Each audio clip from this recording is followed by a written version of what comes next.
Colin didn't even look up from his laptop when he said it, just tossed the words like a napkin. "We appreciate your administrative diligence, Reed, but you're not legal. Stay in your lane." The room stayed quiet for a beat too long. Then the CFO cleared his throat and clicked to the next slide like nothing had happened. Like I hadn't just been gutted in front of 11 executives, 4 consultants, and 2 junior analysts who wouldn't meet my eyes.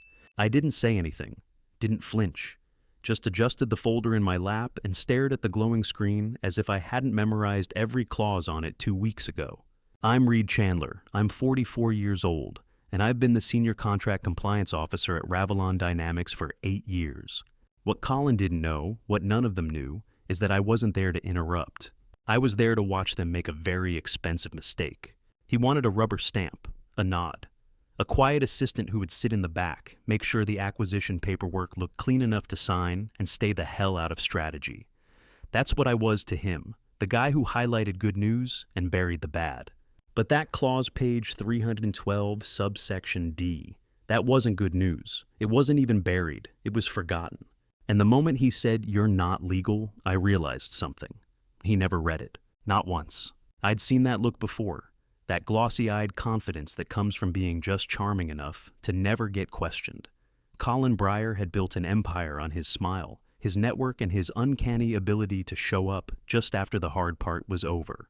But this time the hard part was printed in a contract from 2014, and I remembered every word. The acquisition we were closing $90 million for Harbor Bridge Logistics was clean on the surface. I knew because I'd reviewed it 3 times. But there was a dormant licensing clause buried in the original platform framework.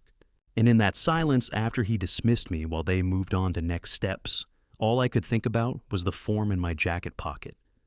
Folded neatly signed in blue ink, notarized 2 days earlier, and the $1 bill I'd taped to it.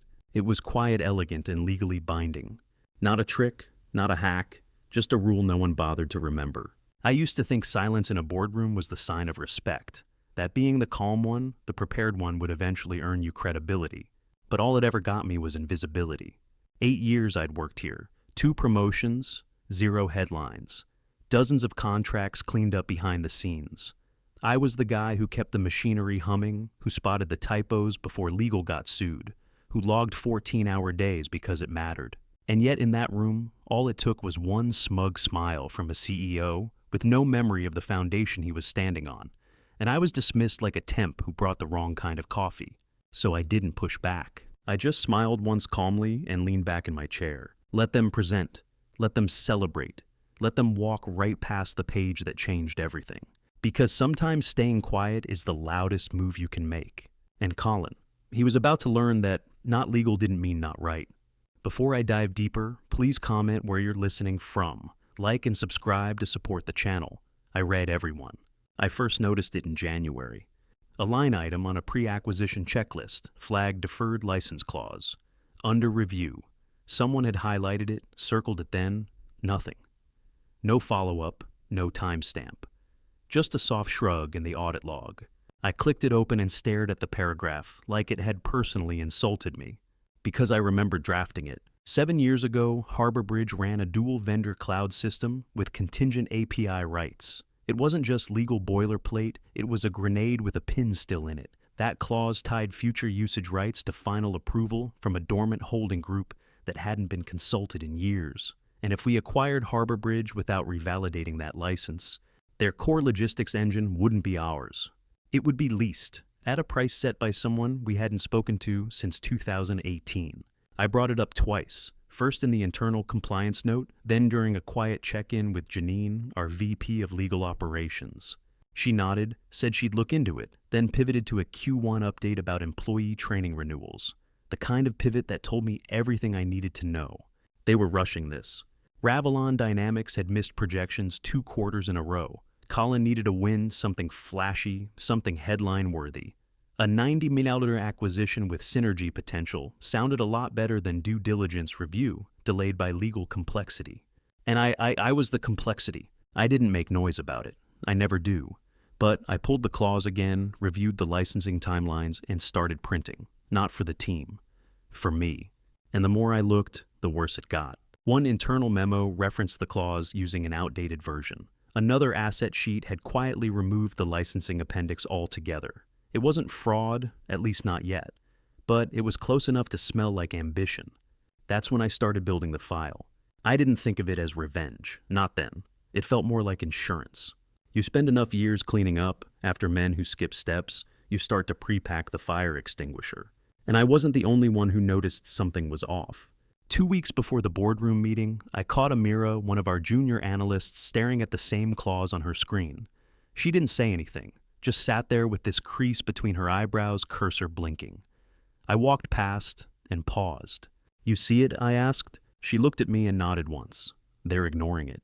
I didn't ask who they were. I just tapped her desk lightly. "Document everything, timestamp it, email it to yourself." She blinked surprised. I think they'll need someone to blame," I said. "And it won't be Colin." That night, I stayed late, pulled every version of the acquisition file, layered the change logs, and annotated the clause history. Not because I had permission, but because I had access. And unlike Colin, I understood what those documents really said. Somewhere around 11:30, I opened a fresh file, printed the original clause with my own review memo attached, and taped a $1 bill to the bottom corner. It was a joke, but also a message. In corporate contract law, there's something called consideration. You can't enforce a legal agreement unless something of value changes hands. That dollar. It made the clause active again, legally fresh. Triggered by an internal memo I filed with a timestamp and signature. I didn't tell anyone, just folded it, sealed it in a sleeve, and slid it into the lining of my laptop bag. They wanted speed. I had time. They wanted momentum. I had memory. That was always the difference. The next week I watched as Colin rehearsed his speech about vertical integration, about data harmonization, about how we were cross-pollinating logistics innovation with agile sourcing. He sounded impressive if you didn't know what any of those words actually meant. He never once mentioned the clause. I kept my expression neutral, but inside, something settled. Not anger, not satisfaction. Something more surgical. There's a kind of stillness you only feel when you know a train is coming, and you've already stepped off the tracks. I didn't need to scream. I didn't need to argue. I just needed to wait for the noise. And when it came, it wouldn't sound like a fight. It would sound like silence. Because that's what happens when a 90-mile acquisition gets voided by a forgotten clause with a live timestamp. The air just leaves the room. And Colin, he was about to find out what a dollar was really worth. The file was in my top drawer, printed, tabbed, annotated, sealed in a clear sleeve with a single dollar bill clipped to the front like a joke only I found funny. Every morning that week I'd open the drawer just slightly, not to look at it, just to know it was there, like a fire alarm I could pull at any time. But the building hadn't started smoking yet, so I waited. On Wednesday the first tremor came. A Slack message from someone I didn't usually hear from Colin's executive assistant. "Hey Reed, quick cue. Do we have updated internal memos tied to the Harbor Bridge license terms?" Compliance asked. Compliance didn't ask. I was compliance, which meant Colin was sniffing. I typed slowly. "Depends which version you're referencing. Licensing has multiple triggers. Want me to forward the archive?" A pause, 3 dots. Then, "Nope, I think we're good. Just double checking." That smiley face said everything.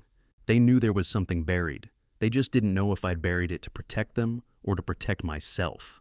That night I reopened the file.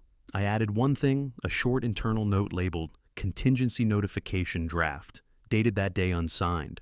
Just a shell document. I saved it as PDF, backed it up, printed a single copy, slipped it behind the original memo. I wasn't detonating anything. I was just loading the chamber. The trap wasn't loud. It didn't need to be. It just had to be ready. I've always believed the most dangerous man in the room isn't the one yelling. It's the one watching. The one who understands that real power in a corporate structure doesn't live in the corner office. It lives in version control, in who gets copied, in who signs what, and when. I didn't come to that understanding quickly. There was a time I thought being right was enough, being precise, being loyal. That was before San Mateo. Before I watched an entire division get folded because a VP's cousin had an MBA and a louder voice. Before I saw 26 people laid off while the man who created the problem got promoted. I remember standing in the parking garage that night, the echo of footsteps fading, holding my severance paperwork with a zeroed-out bonus line and thinking, they don't need you to be smart. They need you to be silent. But I didn't stay silent then. and I wasn't about to start now. On Friday, I walked past the glass wall of the legal review room and saw Colin inside with Janine. They were speaking low arms, cross-leaning over a contract draft. Janine looked up. Our eyes met. She gave me this tight little nod, almost polite, almost grateful. I'd forwarded nothing, but the file had been accessed. Timestamps don't lie. Janine had seen it, probably seen the dollar too, and understood exactly what it meant. She wasn't going to stop the deal, but she also wasn't going to protect Colin if it went bad. The silence was spreading. That afternoon, I got a calendar invite from an unknown address. Placeholder meeting, no subject, 4:30 p.m., conference room B. I accepted, then printed one more copy of the memo and walked down 2 floors early.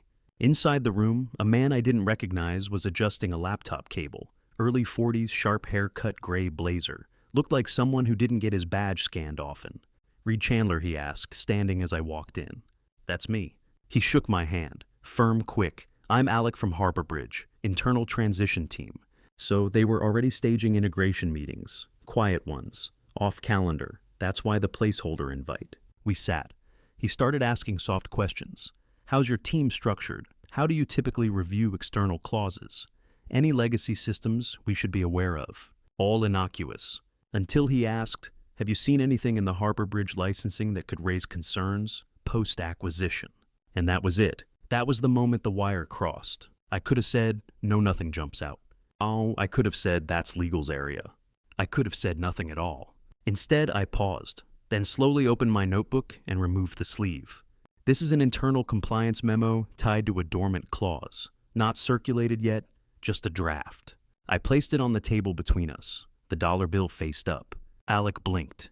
Is this active? It could be. Depends who signs it. His eyes scanned the page. He didn't touch it. Has your leadership reviewed this? They've had access. He nodded once, quiet, measured, then closed his laptop. We may need to reschedule. He left the room first. And me, I stayed seated, let the air settle, let the silence hum. The trap hadn't been sprung, but now they'd seen the wire. And once you see it, you start wondering who built it, and why they're so calm. They thought I wouldn't pull it. They thought I still needed them. They hadn't read what was on the second page. And in just a few days, neither would the board. The email looked harmless, a routine asset compliance confirmation from Harbor Bridge's legal liaison. Just a single line. Can you verify? Clause 7.4b has been sunset, per March 2021 policy change. I stared at it for a full minute. Then I clicked forward, typed Janine's name into the CC, and added 4 words. Use latest internal draft. That's it.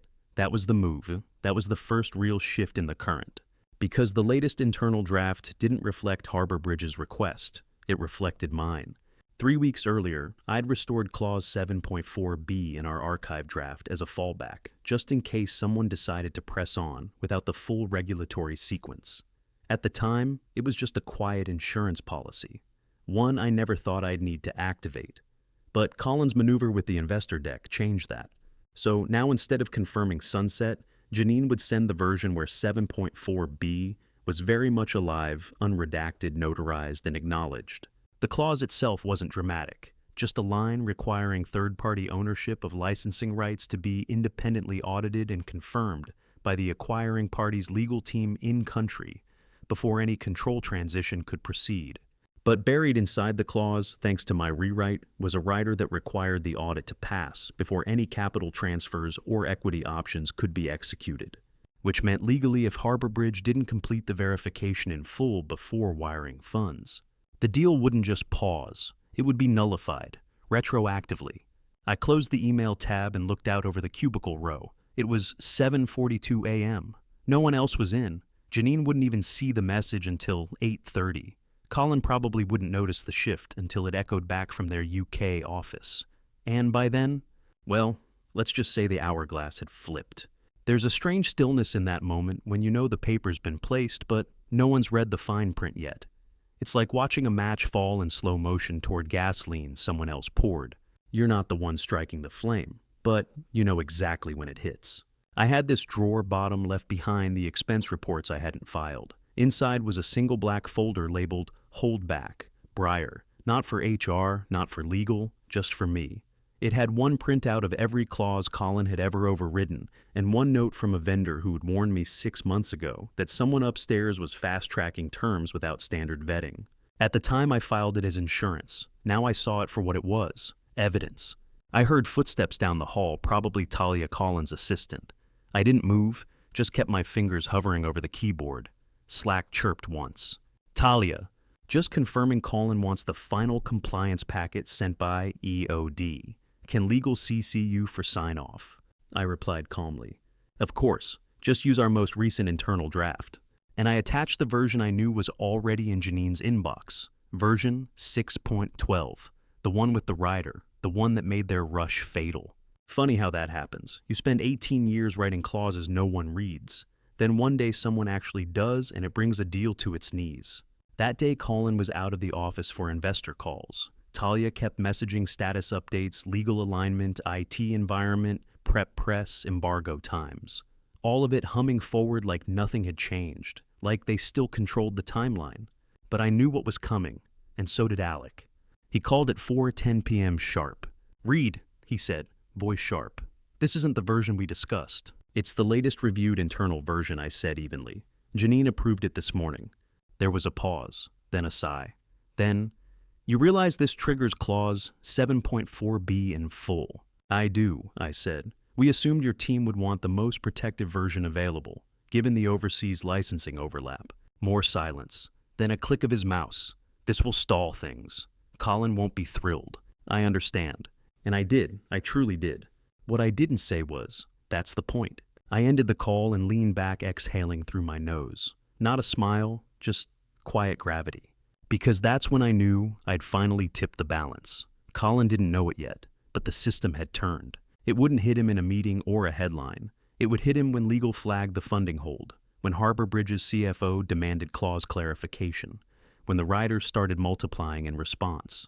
By the time he figured it out, the gap wouldn't be fixable, because I hadn't sabotaged the deal. I'd simply let the truth do its job. In his rush, Colin had ignored the clause, and I'd just made sure no one else would. And the best part, it was all legal, it was all documented, and it was all his signature at the bottom. Next came the internal compliance audit. That's when it got interesting, because someone would have to explain the mismatched clause trail. And I knew exactly where they'd start looking.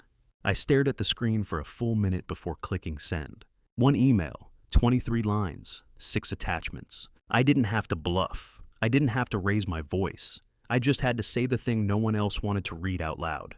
That's what policy is, sometimes truth-wrapped in dread. 2 hours earlier, I'd sat in a glass-walled conference room across from Lucas Delaney, the firm's external counsel. The guy wore a tailored gray suit that probably cost more than my annual benefits package. Smooth, polite, quick, with disclaimers. He was brought in to facilitate clarity, which is boardroom code for cleanup after an internal screw-up. He opened his leather folio like it held divine answers and said, "Reed, let's walk through how this clause might have been interpreted differently." I leaned back, not defensive, just tired. It wasn't interpreted. It was ignored.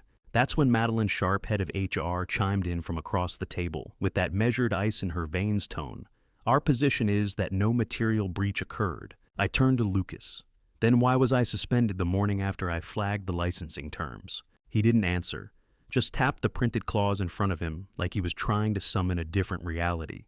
Clause 87.2b. I knew it by heart now. The one that tied any third-party merger activity to pre-existing cross-border compliance agreements. The clause Colin had once joked was a speed bump written by cowards. It wasn't a speed bump, it was a landmine. And they stepped on it the moment they tried to rush the Harbor Bridge acquisition through without properly disclosing its EU import licensing entanglements. The truth, I didn't want to stop the deal, not at first. I just wanted someone to take the clause seriously. Someone to say, hey, maybe the guy who's been running contract compliance for 9 years actually knows what he's talking about. But instead, I got silence, then removal. And now here I was, summoned back not to collaborate, but to sign off and shut up. I didn't. Instead, I slid a red folder across the table. Here's the updated audit trail, including all internal memos referencing 18.7.2b over the past 18 months, I said calmly. Also included my flagged reports revision history and the vendor call transcript, where I explicitly raised the issue.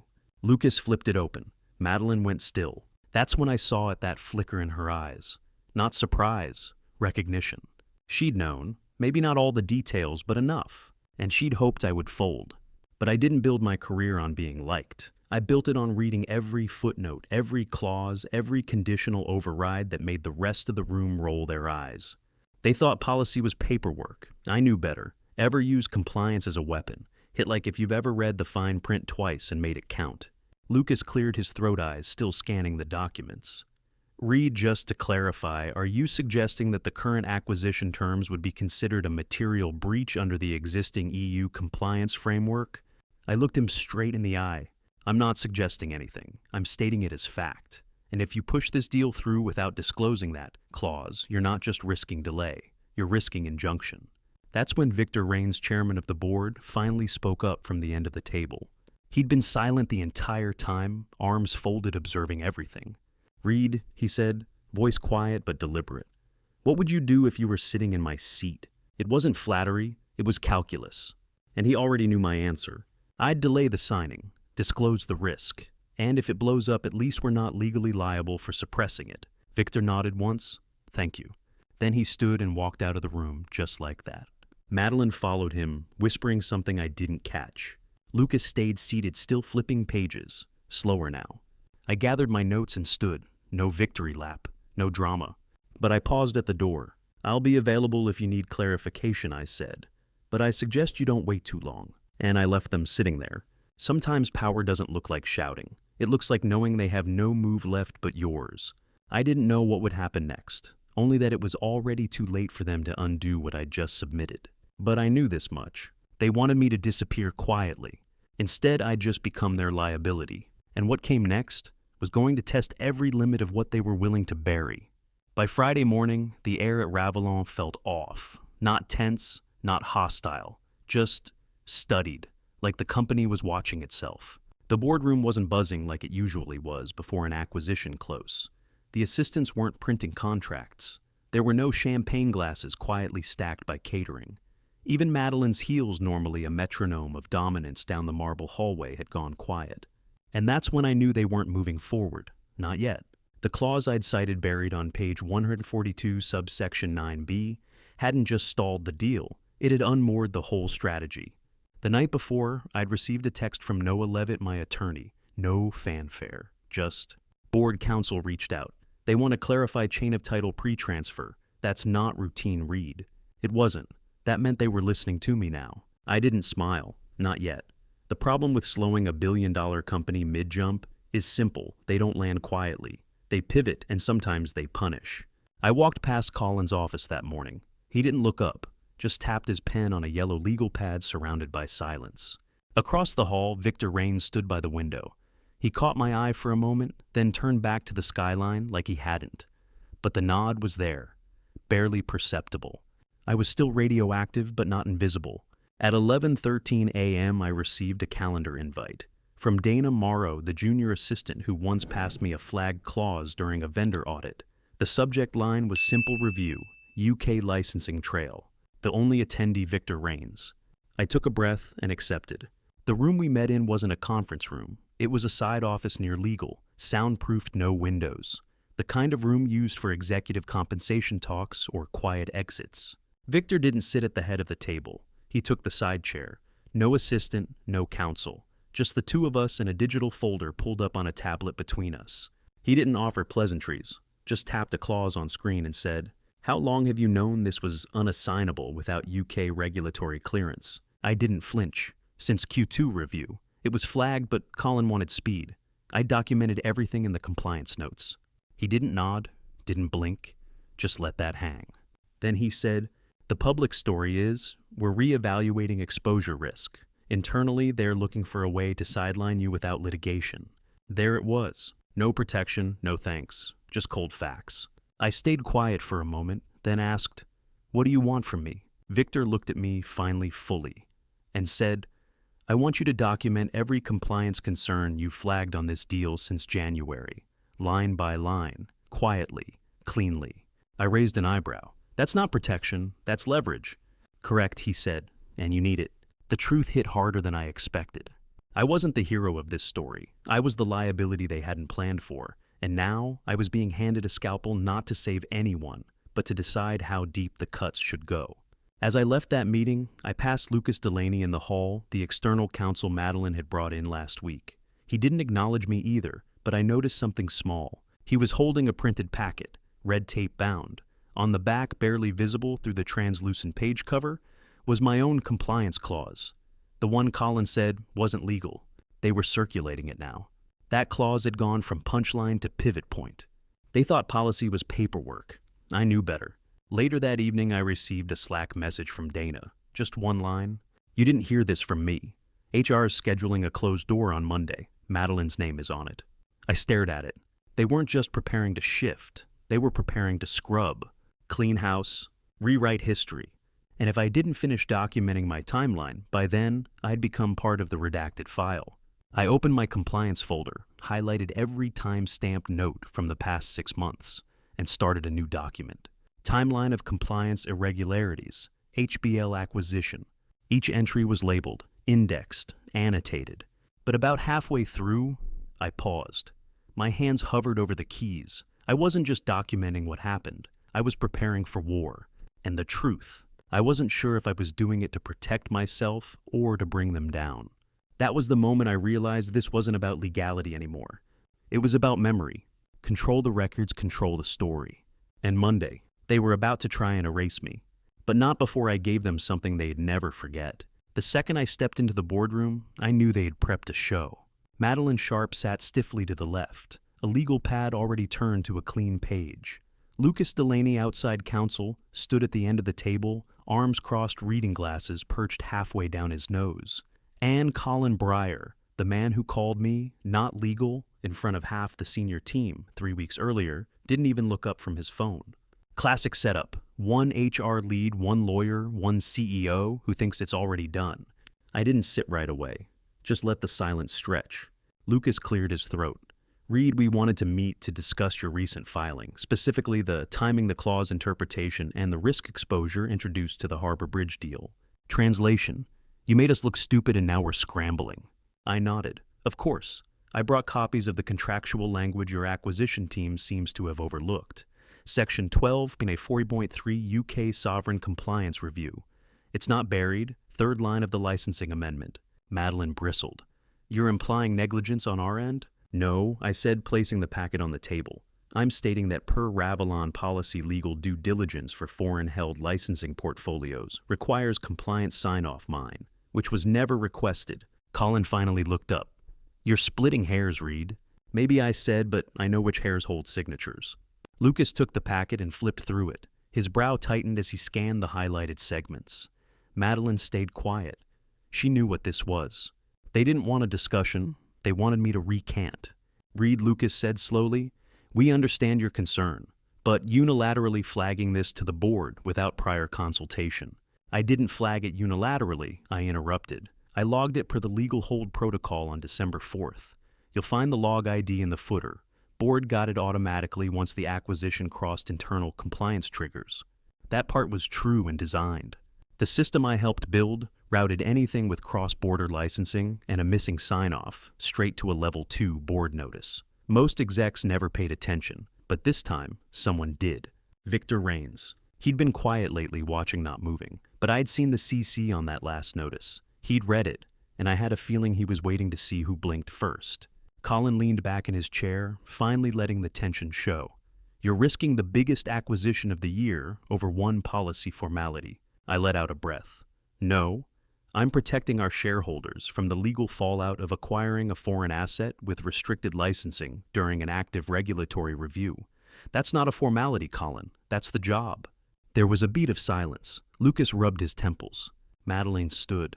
Let's take a short recess. But I wasn't done. I looked at Colin. You said I wasn't legal, but I built the system you just tripped over. You can fire me, you can ignore me, but you don't get to rewrite the rules just because I followed them better than you expected. His mouth twisted. We'll be in touch. I gathered my papers and walked out before they could decide how they wanted to spin it. Outside the glass doors, Dana Morrow, our junior assistant, glanced up and passed me a sticky note, as if it was just another calendar update. He's meeting with Victor. Closed door. I nodded once and kept walking. My hands were steady, but my chest felt tight. Not from fear, from clarity. I wasn't trying to win anymore. I was just making sure the truth made it into the room, whether they wanted it or not. They could fire me, that was fine. But they couldn't close the deal without fixing the very clause they said didn't matter. And I wasn't lifting a finger to help them untangle it. Not this time. I didn't know what Victor Rains would do behind that closed door, but I knew what I'd already done, and it wasn't over. I didn't need to gloat. I just needed to watch. The first sign of trouble came in a form most people wouldn't have caught a shift in meeting cadence. Weekly acquisition updates, which Colin had once flaunted like press briefings, quietly vanished from the calendar. Then came the emails, or, more accurately, the lack of them. Legal's updates to compliance used to be daily. Then they were silent. I wasn't copied anymore, of course. But Dana forwarded me a message one evening, a calendar invite from Lucas Delaney marked Emergency Bridge Licensing Review. It was scheduled for 6:30 p.m. That time told me everything. Late meetings meant crisis mode. I didn't reply. I just closed my laptop and let them spiral. The next week things cracked publicly. Victor Rains returned to the country, quietly, no memo, no board-wide blast. But I saw his name light up on the directory outside the 49th floor, and I knew the real adults were back in the room. That same afternoon, a press release hit the wire, not from us but from Harbor Bridge, a revised statement. Instead of celebrating the acquisition, it announced a temporary suspension of exclusive licensing terms, with Ravelon Dynamics pending contractual review. 10 words that cost our firm $18 million in stock value by market close. Madeleine tried to spin it something about international regulatory delays, but the truth leaked fast. The clause I'd cited in my legal escalation, the one about cross-border data containerization standards, it had made its way to the UK Compliance Authority, and Harbor Bridge, now under scrutiny from its own stakeholders, had no choice but to pause everything. I heard Colin found out during a client dinner. Word is, he threw his phone across the table after seeing the headline scroll across a TV in the bar. The next morning, he barged into legal like a man trying to hold a dam with duct tape. Lucas Delaney tried to calm him, but you can't negotiate with gravity. You can't redact the truth when it's already printed on a shareholder's screen. Victor summoned a closed-door session with the audit committee. Not legal, that's what Colin had said to me, but the fine print, it turns out, had teeth. A junior compliance manager from the London office, someone I'd trained 2 years ago, quietly sent me a message. Your clause was airtight.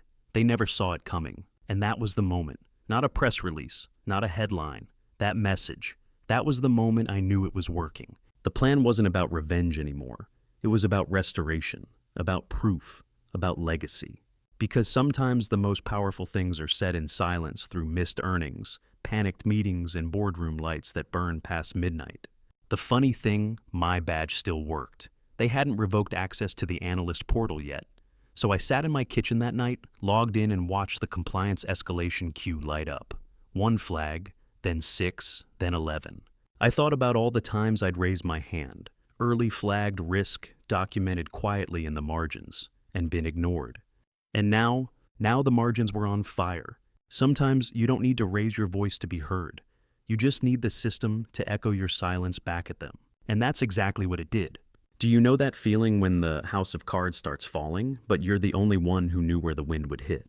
That's what I felt that night. And what happened when Victor walked into the boardroom with the internal audit file I'd seeded? That's where things really shifted. But we'll get to that.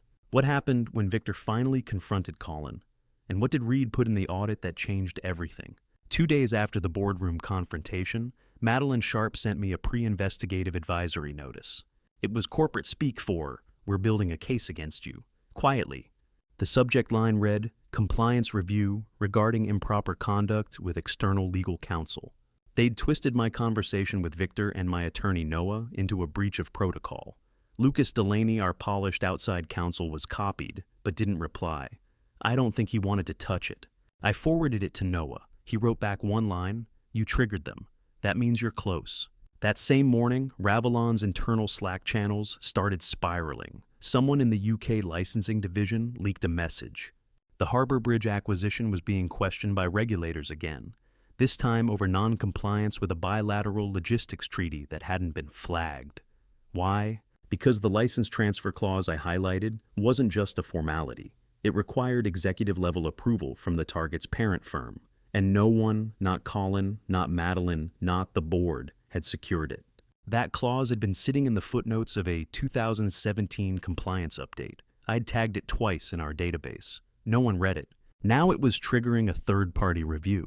Victor Rains called me into a closed-door meeting. His expression gave nothing away. No smile, no frown. Just that stillness that used to unnerve junior execs. He slid a paper across the table.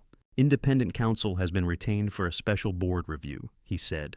And I need to know, Reed, do you intend to escalate? I met his eyes. Do you remember the Faraday audit, I asked? He blinked, then nodded slowly. That audit was 4 years ago.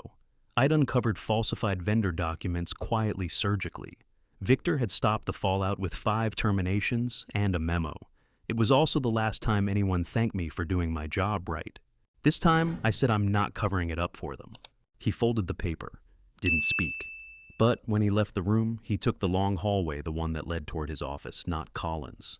That night, I walked past the office print room and saw Dana Morrow, the executive assistant no one noticed, holding her phone up to a conference call transcript. She didn't see me, but I saw the name Lucas Delaney on her screen and the word withheld. Things were cracking. 2 vendors called me privately. They had received duplicate procurement emails, conflicting timelines.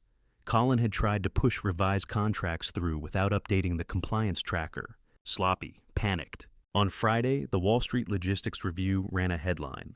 $90 million deal between Ravelon and Harbor Bridge delayed amid internal discrepancies. No direct quotes, just anonymous sources. But I knew exactly who the leak was, and I smiled, just for a second. It wasn't revenge, not yet, but it was movement. You can tell a lot about a person by how they respond to a system unraveling. Some panic, some lie, some hold press briefings, and some go very, very quiet.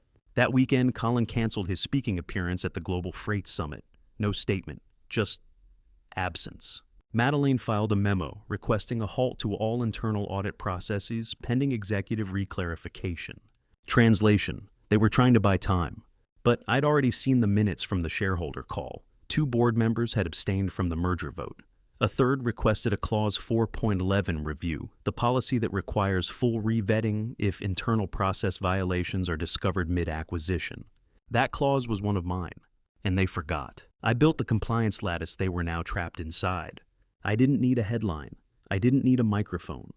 I just needed them to realize the system they ignored was the one I wrote. And by the time they turned around, it had already closed the door behind them. By the time the quarterly board session opened, the chairs at Ravelon's glass-top table weren't just filled, they were sharpened. Victor Rains opened the meeting with his usual calm, but the unease in the room pulsed louder than his voice. He wasn't smiling. Neither were the rest of them, not after what they'd received. The night before, the board had been anonymously sent a compliance memo, an elegantly organized 6-page PDF outlining, in clean legal terms, how a misfiled license clause between Ravelon and Harbor Bridge directly violated Clause 7.2.1 of the UK's Trade Harmonisation Act. It wasn't speculation, it was fact, cited, time-stamped, and cross-referenced with internal emails. Emails that included Lucas Delaney's own internal replies. Victor slid the document across the table toward Colin Breyer. You saw this? Colin's face stayed stone. No official channel sent this to me. But it quotes you, Colin. I watched him swallow. He tried to feign nonchalance, but there was a pause a half-second too long before he said, "It's taken out of context." Victor didn't argue. He just turned to Madeline Sharp. "Did you sign off on this licensing oversight?" Madeline blinked. "Just once." The legal team assured us the documentation was sufficient. Your legal team was Lucas. I don't have all the correspondence in front of me. Victor folded his hands. Good, because we do. He nodded toward his assistant. A moment later, every board member received a printed copy of the audit thread. Every timestamp, every signature, every missing countersignature. That was the kill shot.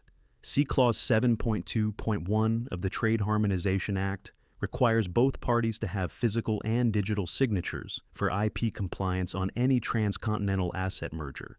Colin had only ever signed the draft, not the final, and no one else had double-checked. The deal was dead in the water. Harbor Bridge had already gone public with the termination. Their official press release circulated just hours earlier cited internal licensing inconsistencies and governance gaps within Ravelon Dynamics. I stayed silent, just like I had for weeks, like a shadow in the server logs. Colin shifted in his seat. This was supposed to be confidential. How isn't the question?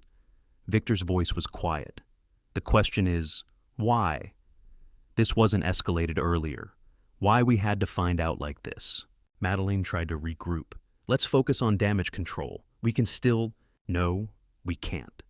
Victor's calm snapped. We lost the $90 million acquisition. Our reputation is being shredded on financial forums. And, as of this morning, our senior compliance officer is no longer on record. Why is that? Madeline, may we force, may spacers. Silence. Victor turned to me. Reed, would you like to speak? I looked across the table. Colin, Madeline, Lucas, the trio who had tried to erase me. I thought about the small metal key still in my pocket, the one Dana had slipped me that unlocked the old audit archive drive. The same archive that contained Colin's signed draft. Not final. I didn't gloat, I just nodded. I'll speak at the executive review meeting next week if the board permits. Victor nodded back. That would be appropriate. Across the table, Lucas finally exhaled and leaned back like a man realizing he's just walked into the wrong room with the wrong name on the door. And that's when I saw it, the one thing I'd been waiting for. Colin didn't look angry. He looked afraid. Not for the deal, for his career. And Madeline, she kept her eyes on the papers, like if she didn't blink, this moment might pass. It wouldn't. This time it was all documented, all by the book, and the book had my name on it. So, let me ask you, have you ever watched someone smirk their way through your silence only to realize too late? It wasn't silence, it was strategy. Because the next meeting wasn't just about the deal. It was about removal, and the seats were already being rearranged. 3 weeks after the vote, Madeline Sharp submitted a resignation letter that didn't use the word resign. She called it a strategic reallocation of leadership capacity. HR speak for the walls finally caved in. 2 days later, Lucas Delaney quietly recused himself from all internal council matters pending external review. I didn't push for disbarment. I didn't need to. The ethics board moved slowly, but they don't forget. And Colin, the last time I saw him in person, he wasn't in a suit. He was in jeans and a rumpled polo, leaving the Ravelon parking garage with a banker's box and no eye contact. The press release claimed retirement to focus on family, but the internal memo leaked to Reuters was clearer. Irregularities in international licensing diligence protocols. My language, word for word. The objectivity clause I'd buried 2 years ago in our cross-border compliance charter became the very line that voided the Harbor Bridge acquisition. No officer or executive with unresolved conflicts of interest may execute binding third-party declarations on behalf of Ravelon or its subsidiaries. Colin had signed anyway, in a closed-door meeting, after we'd flagged the issue, after I was removed. That clause didn't just freeze the deal, it detonated it. What followed was a cascade. A revaluation of assets, a vote of no confidence, a very public settlement with Harbor Bridge to avoid litigation. And then came Victor Rains. The chairman called me into his office with the blinds half closed and offered a rare apology, not just for what happened, but for not seeing it sooner. You warned us. We just didn't want to hear it. He paused, then slid a folder across the table. It wasn't a check, it was a contract. Interim Chief Compliance Officer, no HR oversight, no executive muzzle, full board access. I didn't sign it right away. I sat there with the pen in my hand, staring at the gold Ravelon emblem embossed on the page. All I could think about was a line from a 2019 audit summary I wrote buried at the bottom of page 47. Silence is rarely compliance. It's often fear dressed in policy. I'd written it in a moment of frustration. Now it was policy. And still, it didn't feel like triumph. It felt like breath. Like being able to breathe again. People started forwarding me old Slack threads, times I'd raised quiet flags and been ignored. One thread from Dana Morrow Reed was right on this. 5 words. Pinned. In a channel that once muted me. I didn't take the job for revenge. I took it to rebuild the scaffolding from the inside, to make sure no one else got erased for being early, or quiet, or inconvenient. Midway through my first new week, someone left a coffee mug on my desk. Black ceramic. White print. No one notices the auditor until they do. I don't know who left it, but I kept it. And every time I reach for it, I remember this was never about being right. It was about not letting them write the story without me in it. Next, there's one clause I haven't enforced yet, and one name still on the door. Let's see how long that lasts. They said the ethics panel would be private. They lied. I watched from the back of the chamber as Colin Breyer adjusted his tie. The same smug smile, the same crisp suit. But he wasn't at a shareholder gala this time. This was Washington, and this time there were transcripts. The committee chair asked the question, slowly. Mr. Breyer, can you explain how Ravelon Dynamics proceeded with a $90 million acquisition, despite known unresolved compliance risks in the licensing contracts? He glanced toward his attorney, then gave an answer that wasn't an answer. 2 rows behind him, Madeline Sharp sat stiffly, arms crossed. Lucas Delaney wasn't even present. His firm had quietly distanced itself weeks ago. I didn't testify that day. My work was already done. The full audit trail had been submitted weeks earlier. Metadata redlines, Slack logs, approval timestamps, and the final unresolved clause in the Harbor Bridge licensing contract. The clause I flagged 6 times. The one they buried. The one that invalidated the entire compliance certification for UK-EU data logistics under post-Brexit regulatory review. They thought it wouldn't matter. They gambled it wouldn't be noticed. And when I escalated it, they retaliated. But a funny thing happens when you force someone out of a place they know better than you ever will. They stop protecting your secrets. Angela Rowe had quietly slipped me the last version of the internal email thread before she left.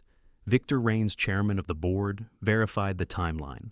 Even Dana Morrow, the junior EA, submitted a signed note confirming I'd raised concerns prior to the vote.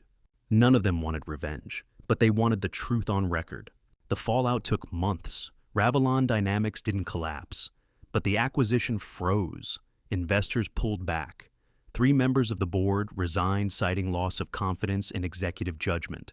Madeleine took a leave of absence that hasn't ended. Colin, he wasn't fired, not yet. But the committee's findings will be public next quarter, and in this town, that's enough to exile you in all but name. I kept the final printed policy document in my drawer at home, the same one I wrote 2 years earlier, the one Colin once dismissed in a board meeting as operational fluff. It's not signed, it never was, because signing it would have meant he'd have to acknowledge the risk I flagged. So I left it blank, let it haunt him instead. I never wanted them ruined. I wanted them accountable. I wanted to know I wasn't the only one who saw the cost of shortcutting integrity. And maybe deeper than that, I just wanted to be believed. I walk my dog past the old Ravelon Tower sometimes. The windows still gleam, but the faces have changed, and the silence inside says more than any memo ever did. Noah Levitt, my attorney, once told me something I didn't understand until it was over. He said, compliance isn't just about rules, it's about memory, corporate memory, and who gets to rewrite it. I didn't rewrite anything, I just didn't let them erase me. Angela now works at a nonprofit that actually means what it says on its mission statement. Victor's semi-retired. Dana sent me a postcard once from Tokyo, said she finally took a vacation without permission. And me, I sleep, not every night, but most. Some days I wonder if it was worth it. The anxiety, the meetings, the silence that followed. I lost people, I lost time. I lost the version of myself who thought playing it safe was noble. But I gained something else. The ability to sit across from someone and say, that's not acceptable, and mean it. The freedom to never again tolerate the lie that silence equals loyalty. My name is Reed Chandler. I was never the loudest voice in the room, but I was the one who remembered what mattered. And when the cost came due, I didn't look away. If this reminds you of a moment where you had to choose between silence and truth, tell me. I'd really like to hear your story. And if you want more real stories like this, subscribe, stick around.